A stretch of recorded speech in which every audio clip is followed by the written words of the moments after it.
This is Pastor Bob with Senior Insights, where we get together every once in a while to consider things of interest to us as we tend to get older. This week, let's take one more time and talk a little bit about death in the family. This time, discussing the death of a close relative. I have a couple thoughts on this topic, even from my own experience of this past year. So one more time, at least for now, let's consider this subject on today's Insights.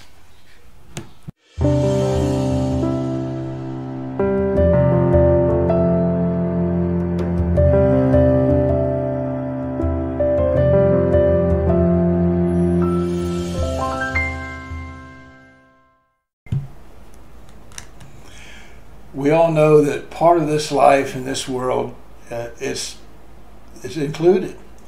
King Solomon wrote that there's a time to be born and a time to die. As senior adults, we have a bit more experience with this than maybe younger folks have. We probably have dealt with loss of a close family member, good friends, maybe even some friends that weren't so good, but they still passed away. Or maybe even a husband, a wife, somebody really close. Oh, that makes it so hard. As I've mentioned before, after 55 years of marriage, God saw fit to take my Susan home to be with him. Suddenly, she passed away here at the home last May. Now we know that most likely one of us we've talked about it, we prayed about it. We'd always known one of us would probably leave before the other one, most logically. And one would be left here. So we'd pray at night before bedtime, almost always thanking God that he gave us a day together and ask him to bless us, Lord, just give us another day. Now, some people may have thought that was a strange thing to be praying about, but those of us who are getting older, we know that it won't go on forever. We've been blessed to have the 55 years we had. So as senior adults, we know better. It's happening. For us, her passing was sudden. It was unexpected.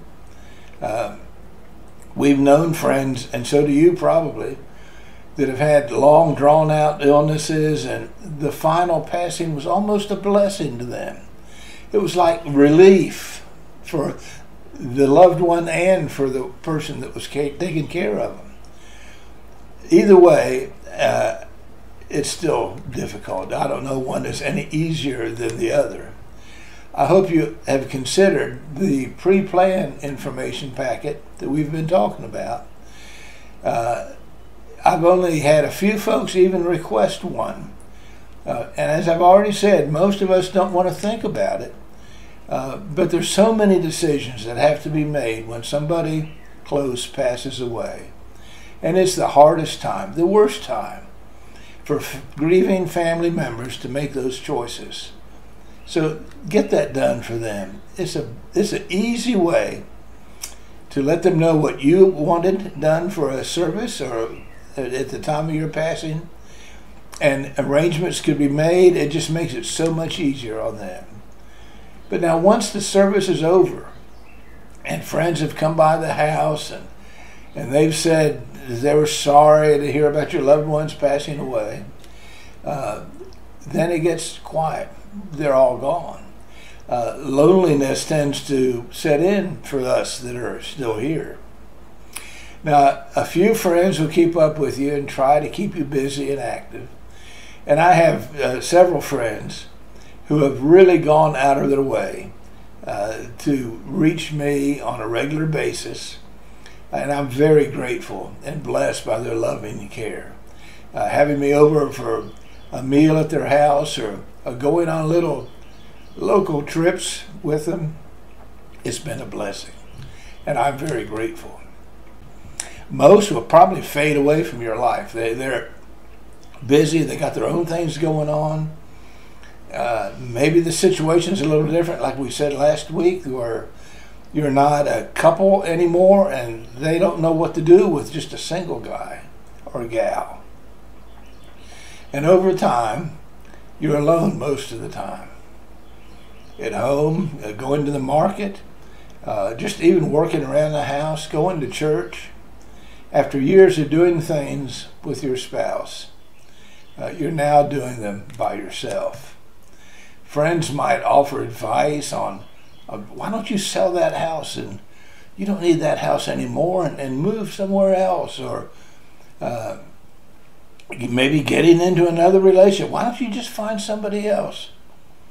Getting rid of certain possessions, and well, why do you keep that? You don't need that.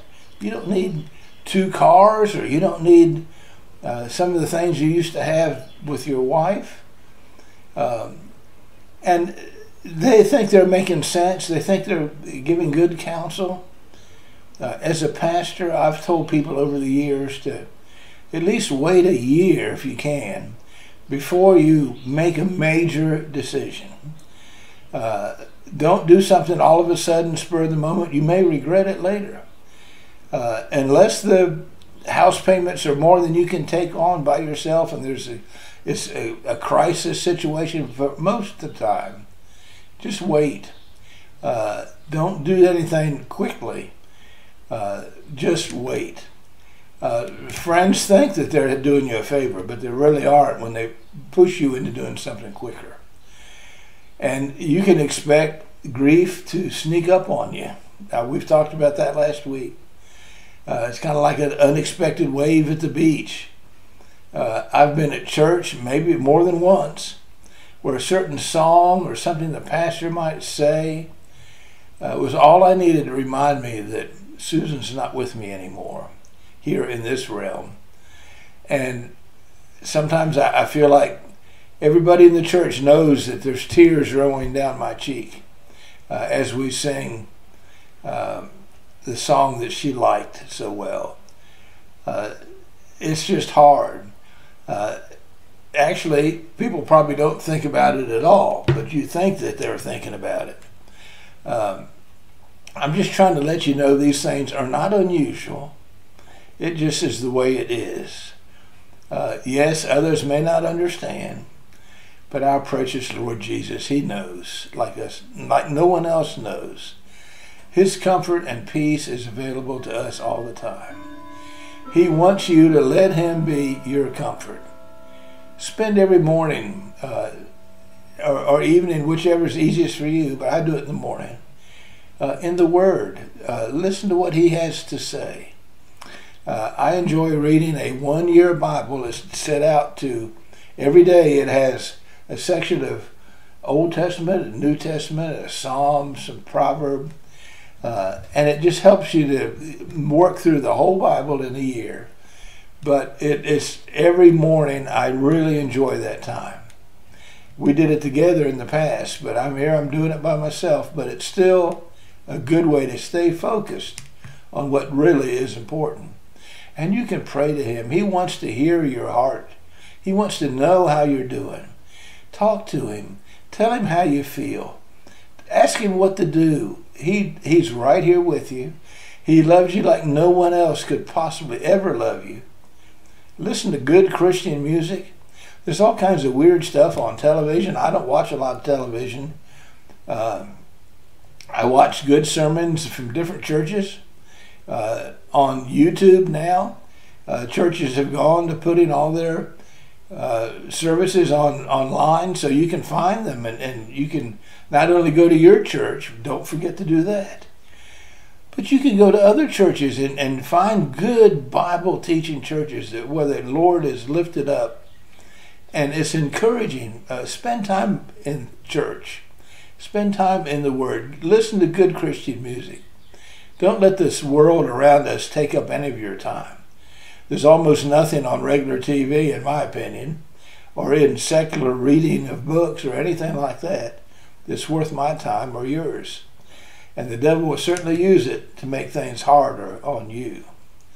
I've spent time with a lot of seniors who've had their lives changed by the passing of a spouse. I've seen some make big decisions in life that cause things to be so much worse. Please try to wait a year if you can before you make any major decision. unless you're just forced to do them right away. Talk to your pastor. Find a grief share group, support group, or a close, wise Christian friend before you make any major decisions.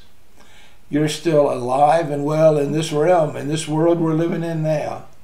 And Jesus wants you to use this time to serve him. There's other people that need to know about him, need to know how to handle this event in their own life.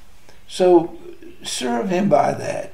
Let others know what he means to you. Find a place to minister to others, whether it's at a food pantry when you're in your church, in a ladies' or men's Bible study. I'm in a small group of a few men every week, and it's a great time to share with one another and get into the Word together. Other people need to know what you know. You need to bless them with what is in your heart, what you have. And it works both ways. Both of us need that. Now, as I've said in other times when we get together, you can email me with questions, with prayer requests. It's part of the plan of our great God that his people are all one family. You're my brothers and sisters.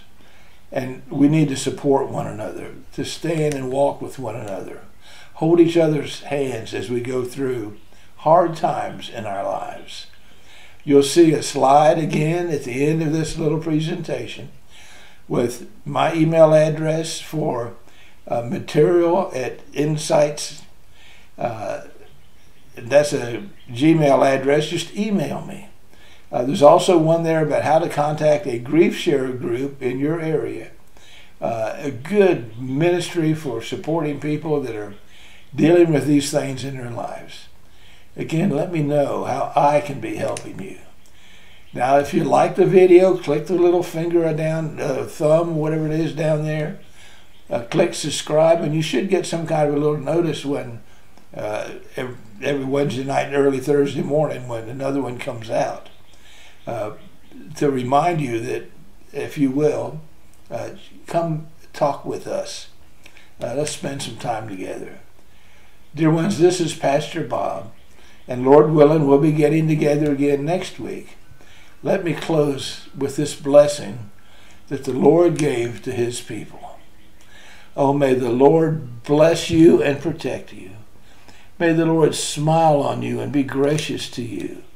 May the Lord show you his favor and give you peace. Oh, dear ones, the peace that passes all understanding, that only can come through our Lord Jesus. I just hope that you know him. He wants to know you. Until we meet again, this is Pastor Bob. You have a blessed week, my dear friends.